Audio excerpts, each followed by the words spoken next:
Welcome back to Cooking with Treyvaud. Now, in this clip coming up, myself and Tones are going to take you out and show you a little clip of the stunning national park here in Killarney. Now, everybody's heard of beef carpaccio. Well, I'm going to show you how to do it with a local ingredient, wild venison, lovely Sika deer. And we're going to create this just by a sharp knife, and I actually filmed this on the side of the road, right, while Tones was getting in touch with Mother Nature and all that kind of stuff. So check it out, venison carpaccio, only the way that Treyvaud can do it. Enjoy. Guys, we are outside the national park in Killarney, right outside Mucker's house. Now, we travel all the way around the world to look at pandas being born and all that kind of crap, and we have an endangered species on our own doorstep. Tones, get in there now, nice and quietly, right? Beautiful red deer, right? And you can see there's a huge stag. He's Mr. Kingpin sitting down there, huge horns, right? Now we're in the wild here, okay? We're also on the side of the road, but at any stage this could kick off that some young stag, young buck is going to try and nip in and have an old shenanigans with one of those female deer. So I'm going to show you how to cook an amazing dish. These are an endangered species, but I'm going to show you how to do a great dish with one of their cousins, the Sika deer, instead. So what am I doing today? There's actually no cooking involved at all in it. I'm going to show you how to do a carpaccio. We've all heard of beef carpaccio. Well, I'm going to do it with the fillet of deer, of a Sika deer. Those bad boys, first cousin. Tones, come on in here and let's have a quick look at what we got going on. You can see here, that's the fillet, and it's got its chain on it here, right? It's the same as a fillet of beef. It's got the chain on it there. So I've just basically trimmed it down, and that's what we're going to use. So I've taken off all the sinew, all the fat, all the silver chain on it, and we're going to trim down and make the dish out of this piece here. You got to remember one thing though, guys, right? These are wild animals in the background. At any stage, anything could kick off. Just picture, how would you explain this? Tones, like, you're in the nightclub, okay? And you got a couple of women around and you're saying, yeah, these are all my girls now. And some young buck comes up and says, how are you girls? You know, that's what's going on with the big boy in the middle of the field there. Scattered around the field. Actually, last year's guy is out there. Broken horns and everything. But you think he's going to give up? Is he? Hell, he's going to try and nip in there for a bit of loving as well. So at any stage, something could kick off. Anyway, let's get going again. So here's what we're going to do. We're going to slice this fillet really thin. But this deer is so fresh and so full of flavor. We're going to slice it nice and finely. I'm waiting for one of these guys to kick off. When you hear these deer screaming, it's just incredible. You should come down and you see these deer walking past you in the morning in the haze and the mist. It's absolutely stunning. Because we're in the wild and in nature, and I know we're on the side of the road here, lads, but we're going to keep this as natural as we possibly can. So in here, you've seen me use this before. It's balsamic vinegar, and it's just reduced down with a bit of wild honey, natural honey, okay? So we're just putting a little bit of a garnish, because with game, we always love just a little bit of sweetness. So that's just a really simple kind of garnish. And now what we do, because the venison fillet, it's nowhere near as big and as thick as a beef fillet, so it's only smaller pieces, but we're just going to kind of scatter it around nice and naturally.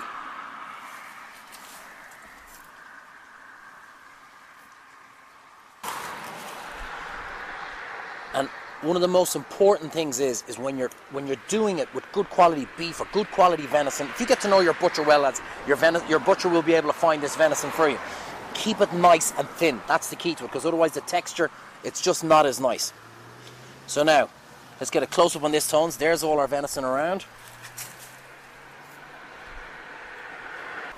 And now, all we're going to do, get my bowl, is we're going to keep just the most basic and simple of salad. A little bit of wild rocket, a little bit of parmesan shavings, a little bit of olive oil, and a little bit of lemon juice. So let's go. So in with our rocket.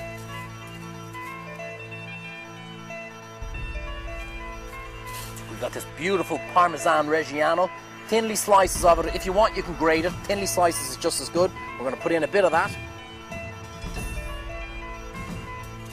I want you to think about the flavors we're using here, Tones. Rocket, oh yeah, peppery. Parmesan Reggiano, oh yeah, salty, peppery. Oh, you see, now you're getting it, okay? And now, we're just going to get a little bit of lemon, mind my car, and squeeze in a little bit of lemon juice.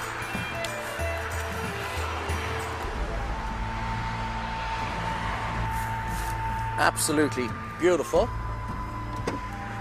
And a little drop of olive oil, just good quality olive oil.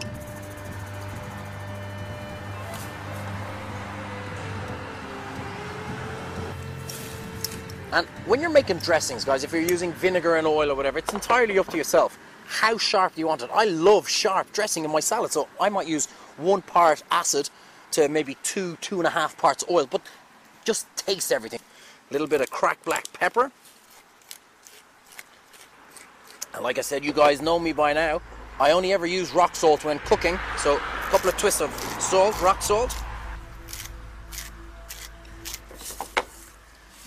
And would you believe, that's it. We have created the most amazing flavor. So we're just going to mix this up.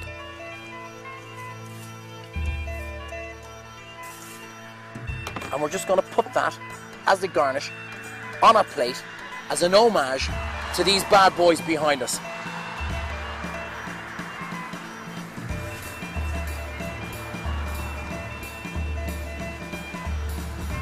And we have just made the most amazing dish.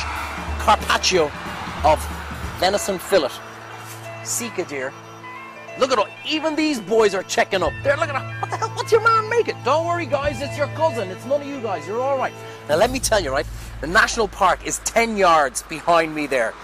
The most stunning natural beauty you will find, Tones, am I right, pretty much anywhere in the world, okay? And it's here on our own doorstep. Millions of people the world over travel to Killarney to see what we have on our own doorstep. You can get in there, stay there for a lifetime for free, and you still won't see all the beauty that's around. So I want you to come down to Kerry, guys. I want you to come to the national park. Trust me, I'm telling you on this one, I'm always telling you, trust my food. Trust me on what's in there is just simply stunning. Let's go, Tones. Let's see if we can get a close-up on these bad boys over there. Anyone for some venison?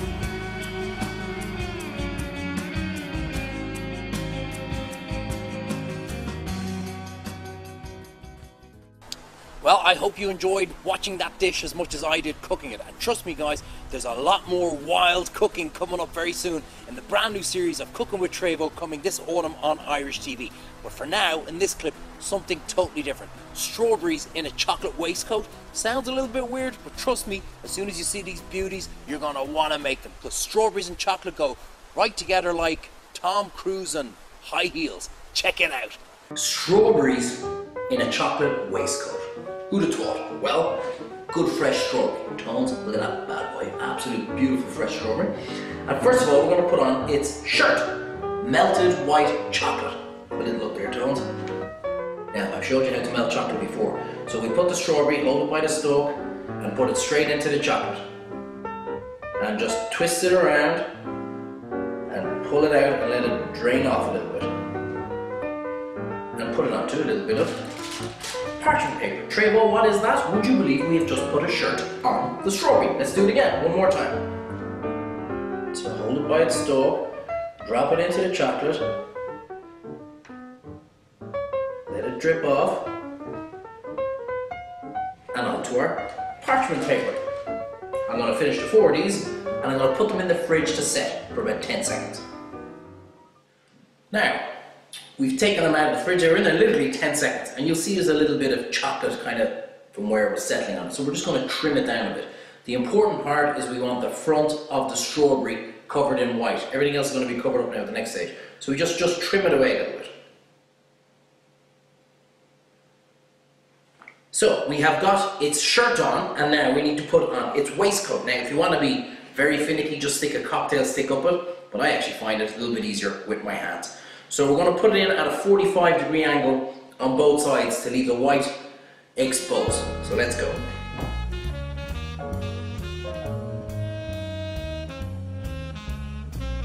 That's one side.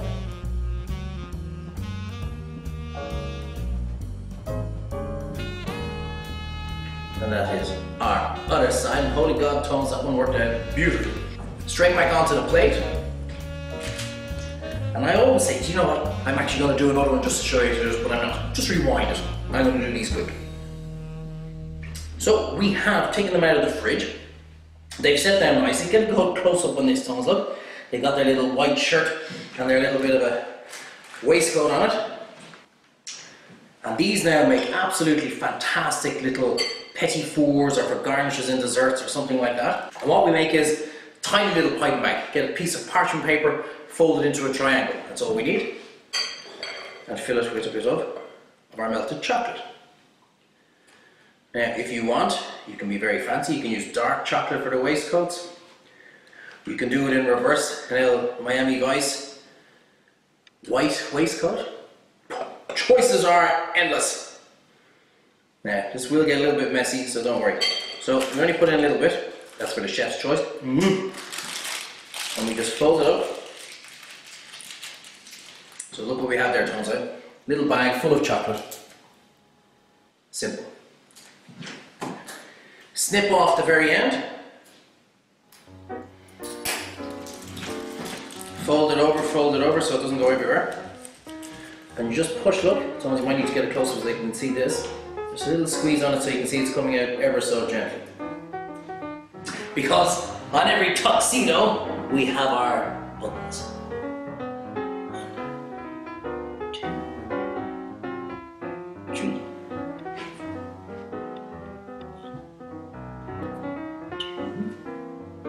2, 3. We'll do one more. 2. Ah, that was us earlier on, Thomas. 3.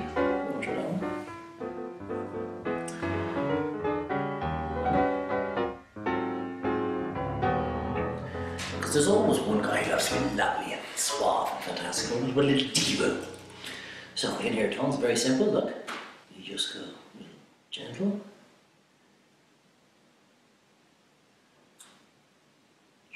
That's his little diva. 1, 2, and 3. How easy is this? And do you know what? They're just something simple, something different. You're coming into your little dinner party, and everybody's getting these at the end with their little coffees. Here's my man with his little tiki bar. And could you imagine getting those served up for you at the end of your meal? Beautiful, very fancy. And how easy was it? Seconds, that's over.